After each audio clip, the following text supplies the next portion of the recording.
The fire has been burning for 3 days.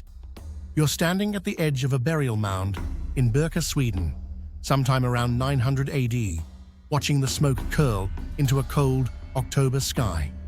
Someone important is being laid to rest. 2 horses, a sword, a quiver of arrows, a full set of weapons that says, without question, this person led. And on one side of the body, a complete gaming set. Pieces arranged as if mid-strategy, mid-thought, mid-war. For 1,000 years, the Earth keeps the secret. You'll see the exact moment a DNA result collapsed a century of assumption into dust.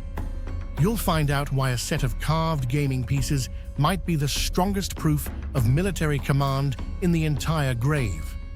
And you'll learn why some archaeologists still fight hard against the most obvious explanation, and why I think they're wrong. The grave is catalogued as BJ 581.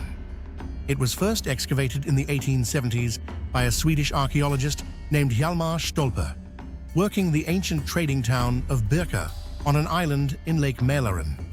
Stolper was meticulous. His notes survive. His drawings survive. He recorded everything: the weapons, the horses, the position of the bones, the gaming pieces. And then, because it was the 1870s, he wrote warrior, and everyone understood that to mean man. That assumption sat in the academic literature for over 100 years, unchallenged.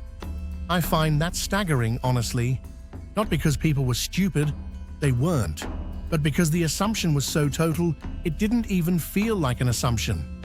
It felt like a fact. Here's the thing about BJ 581 before the DNA. Even on the object evidence alone, this is not a typical burial. Most Viking graves, male or female, contain 1 or 2 prestige items: a sword or a brooch or a fine piece of textile. BJ 581 contains an entire military kit: sword, axe, spear, shield, armor-piercing arrows, 2 horses, 1 riding horse, 1 likely a war horse. And then there are the gaming pieces. This is the detail I keep coming back to. The pieces are from a game called Hnefatafl, a Norse strategy game built around the movement of armies across a board, capturing the king. Owning a full set wasn't unusual for wealthy Vikings. But the way these pieces were placed, close to the body, in a position suggesting deliberate arrangement, some researchers argue they weren't just a leisure item. They were a symbol of command, of the person who doesn't just fight in the battle, but reads the whole board. Think about that metaphor for a second, the whole board. Because that's what this grave is asking us to do. Step back, look at the whole board.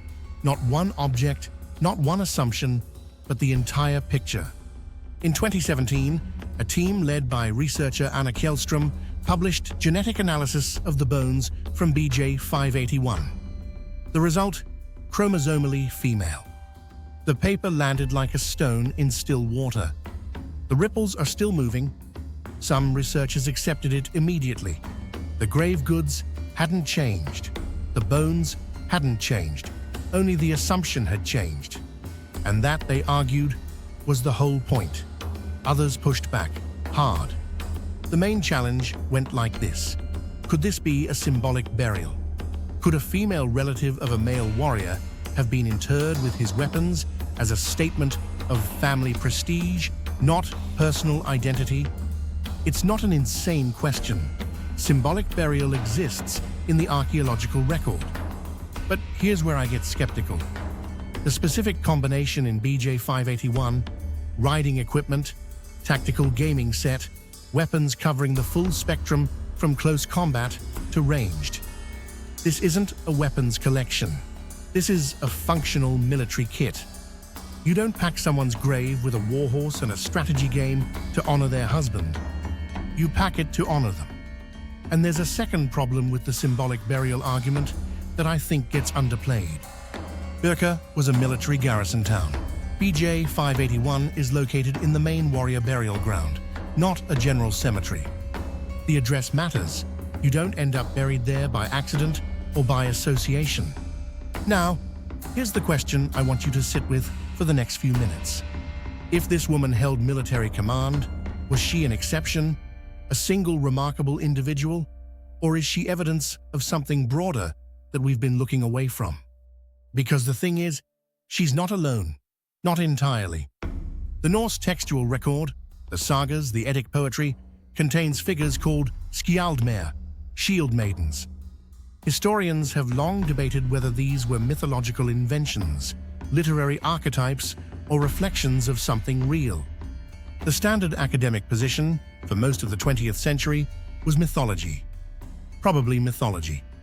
BJ 581 doesn't settle that debate. One grave doesn't prove a social institution. But it applies pressure to the dismissal. Because here's what we can say. The grave goods in BJ 581 were not placed to tell a myth. They were placed by real people, burying someone real in a real military cemetery with real tactical equipment. That's not a story, that's a funeral. And there's scattered additional evidence that refuses to stay quiet.